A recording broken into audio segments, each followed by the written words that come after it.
திமுகவின் முன்னாள் அமைச்சர் சிவசங்கர் செய்தியாளர்களை சந்தித்து வருகிறார். பார்க்கலாம். ஓய்வு பெற்ற காவல் துணை ஆய்வாளர் சீனிவாசன் என்பவர் இளஞ்செழியன் என்பவர் மீது மோசடி புகார் கொடுத்த அடிப்படையில் அந்த புகாரில் குற்றவாளியாக இருக்கின்ற இளஞ்செழியன் என்னை தொடர்புபடுத்தி கூறிய காரணத்தினால் இன்றைக்கு விசாரணைக்கு வர சொன்னார்கள். விசாரணைக்கு காலை 10 மணிக்கு ஆஜரானேன். என்னிடத்தில் வழக்கு குறித்து கேள்வி கேட்டார்கள். அந்த இளஞ்செழியன் என்பவருக்கும் எனக்கும் எந்தவித தொடர்பும் கிடையாது. அவர் எனக்கு உதவியாளராக பணிபுரியவில்லை. அவர் எங்கள் மாவட்டத்தை சேர்ந்தவர் என்ற அடிப்படையில் என் பெயரை தவறாக பயன்படுத்தி இதுபோன்று தவறுகளில் ஈடுபட்டிருப்பதோடு மாத்திரமல்ல, பல்வேறு நபரிடத்திலே MBBS அட்மிஷன் வாங்கி தருகிறேன், பல்வேறு துறைகளில் வேலை வாங்கி தருகிறேன் என்று பணம் மோசடி செய்திருக்கிறார். எனவே ஒரு மிகப்பெரிய மோசடி பெருவழியாக இருக்கின்ற ஒரு நபர். அதில் இந்த துறையிலே போக்குவரத்து துறையிலே வேலை வாங்கி தருகிறேன் என்று சொல்லி ஏமாற்றி பணம் வாங்கியிருக்கிறார். அவர் வாங்கி தருவதாக சொன்ன வேலை என்பது போக்குவரத்து துறையில் உதவி பொறியாளர் பணி. அந்த பணிக்கு வேலை எடுப்பதற்கு அறிவிப்பே வழங்கப்படவில்லை. அப்படியே வேலை கிடைத்தாலும் அது TNPSC மூலமாக எடுக்கின்ற பணி.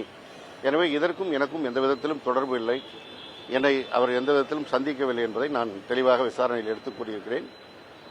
நான் பேசியதாக, அலைபேசியில் பேசியதாக பதிவு இருப்பதாக அவர் சொல்லியிருக்கிறார், புகார் கொடுத்தவர். எனவே அது குறித்து தேவைப்பட்டால் குரல் பரிசோதனை செய்யலாமா என்று கேட்டார்கள். நான் அதற்கும் தயாராக இருக்கிறேன் என்று சொல்லியிருக்கிறேன். எனவே என் தரப்பு கருத்துக்களை நான் மிக தெளிவாக எடுத்துக் கூறியிருக்கிறேன். மீண்டும் விசாரணைக்கு தேவைப்பட்டால் அழைத்தாலும் வருவதற்கு தயார் என்று நான் சொல்லியிருக்கிறேன். எனவே இந்த வழக்கை பொறுத்தவரை அதில் உண்மையை நிலைநாட்டுவதற்கு எந்த நேரத்திலும் எந்த விசாரணைக்கும் தயார். அதாவது யார் வேணாலும் யார் இடத்திலும் கொடுத்ததாக சொல்லிக் கொள்ளலாம். அதற்கு எந்த விதமான தொடர்பும் இல்லை. அதனால் அதான் அவர் புகார் கொடுத்ததில் அப்படி இருக்குது. அதற்கு நான் இல்லைன்னு நான் மறுக்கிறேன். அதான் நான் இல்லைன்னு மறுக்கிறேன். அதுக்கு மேலே உங்களுக்கு வேற என்ன வேணும்?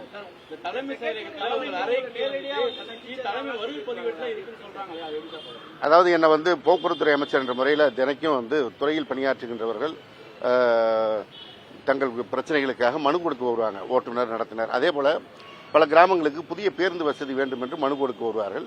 எனவே தினம் ஒரு 200 பேர் 300 பேர் சந்திப்பது என்பது இயல்பாக நடக்கின்ற விஷயம். அந்த கூட்டத்தில் யார் வருகிறார்கள் என்பதை எல்லாம் ஒவ்வொரு நாளும் நான் நினைவில் வைத்துக் கொள்வது சாத்தியமான விஷயம் அல்ல. ஏன்னா பொதுமக்களும் வருவார்கள், துறையிலே பணிபுரிகிறவர்கள் வருவார்கள். எனவே அந்த கூட்டத்திலே நின்று கொண்டு போயிருக்கலாம் ஒழிய தலைமைச் செயலகத்தில் அப்படி சந்திப்பது என்பது, ஒரு இடத்துல இதெல்லாம் பேசுவது என்பதெல்லாம் வாய்ப்பு இல்லை.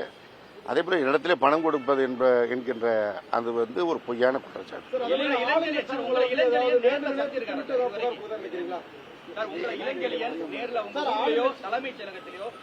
சந்திக்கலன்னு நான் சொல்லிட்டேன். சந்திக்கலன்னு ஏங்க, அவங்க தாயாரெல்லாம் எந்த காலத்தில் வேலையில் இருந்தாங்களோ, நான் எங்க படித்தேன், அவங்க என்ன ஊரில் வேலை இருந்தாங்க, அவங்ககிட்ட நான் படிக்கவே இல்லை. அதாவது இப்போ நான் சொல்கிறேன், இங்கே இருக்கிற ஒரு நண்பர்கிட்ட நான் பணம் வாங்கி கொடுத்தேன்னு சொல்லி அவர் எனக்கு நண்பர்னு சொன்னால் சொல்லிட்டு போயிடலாம். அதெல்லாம் ஆதாரப்பூர்வமாக அவர் வழக்காடு மன்றத்தில் நிரூபித்தால் அப்புறம் அதுக்கான பதிலை நான் சொல்லணும். என்னை பொறுத்தவரை அவருக்கும் எனக்கும் எந்தவித தொடர்பும் இல்லை. நான் அவர்கிட்ட எனக்கு உதவியாளராக அவர் இல்லை. என்னிடத்திலே பணம் கொடுத்ததாக சொல்வதெல்லாம் பொய். தான் தப்பிப்பதற்கு ஏதோ என் பெயரை சொல்லி எங்கேயோ பண வசூல் செய்திருக்கிறார். இல்ல, இப்ப இந்த வழக்கு இந்த விசாரணையில் இருக்கு. போக போக வழக்கு என்ன நிலைக்கு போகும்போது பார்த்துட்டு பேசுகிறோம்.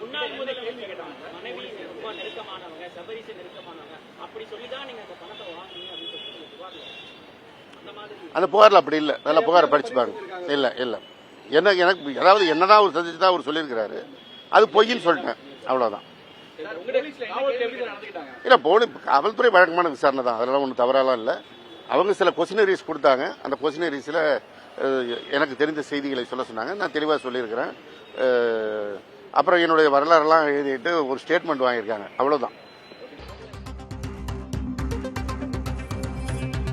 மத்திய குற்றப்பிரிவு காவல்துறையில் ஆஜரானது பற்றி முன்னாள் அமைச்சர் சிவசங்கர் செய்தியாளர்களிடம் சந்தித்து பேசினார். போக்குவரத்து துறையில் வேலை வாங்கி தருவதாக பணம் வாங்கவில்லை என்று அவர் கூறியிருக்கிறார். அரசு பணி தருவதாக பணம் வாங்கவில்லை.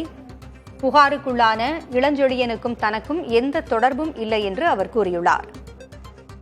தன் மீதான குற்றச்சாட்டு பொய்யானது. அரசு பணி தருவதாக தான் பணம் வாங்கவில்லை என்று, போக்குவரத்து துறையில் வேலை வாங்கி தருவதாக பணம் வாங்கவில்லை என்று முன்னாள் அமைச்சர் சிவசங்கர் கூறியிருக்கிறார்.